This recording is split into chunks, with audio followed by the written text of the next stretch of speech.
માજી સરપંચ તેમજ ગ્રામજનો, આગેવાનો, મેટ્રિક તથા પ્રાથમિકના પ્રિન્સિપાલ શ્રી, સ્ટાફગણ, વિદ્યાર્થી ભાઈઓ અને બહેનો સૌને મારા નમસ્કાર. 26મી જાન્યુઆરી 1950ના દિવસે આપણો દેશનું બંધારણ અમલમાં મૂકવામાં, 15મી ઓગસ્ટ 1947ના દિવસે આપણો દેશ આઝાદ થયો. આપણા દેશને આઝાદ કરવા માટે ઘણા શૂરવીરોએ પોતાની પ્રાણની પણ પરવા નહોતી કરી, પોતાના પ્રાણો પણ ત્યાગી દીધા હતા. એ જ શૂરવીરોના કારણે અહીંયા આપણે મોજ મસ્તીથી આનંદથી જીવી રહ્યા છીએ.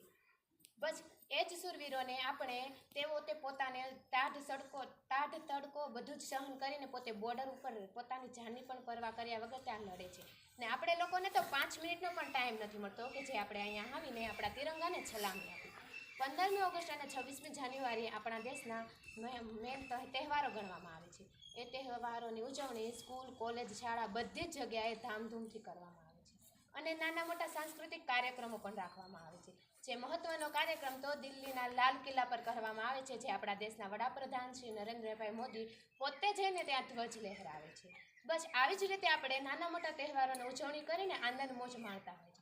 પણ તે કોના થકી? ફક્ત આપણા દેશના શૂરવીરો થકી, જે પોતાના ઘર પરિવારની પણ પરવા કરી નથી અને પોતાની પણ નથી કરી અને તે બોર્ડર ઉપર આપણા માટે લડે છે, ઝઘડે છે અને તે ખડા પગે રહે છે. ટાઢ તડકો, વરસાદ, છાંયો બધું સહન કરીને તે ત્યાં રહેતા હોય છે.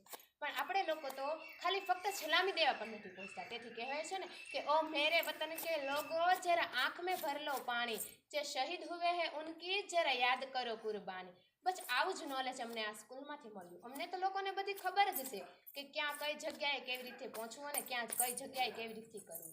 બસ આવી જ રીતે આપણે કરતા રહીએ ને આગળ વધતા રહીએ તો આપણા દેશની ઉન્નતિ થશે ને આપણો દેશ આગળ વધશે. બસ આવું જ નોલેજ અમને આ સ્કૂલમાંથી અમારા શિક્ષકોએ આપ્યું છે. અમને અમારા શિક્ષકોએ ઘણું નોલેજ આપ્યું છે જે અમે જિંદગીભર ભૂલી શકીએ. યાદ રાખશું. આ જ નોલેજને યાદ રાખીને અમે આગળ વધ્યા છે. આ જ સ્કૂલમાંથી અમને નોલેજ મળ્યું છે.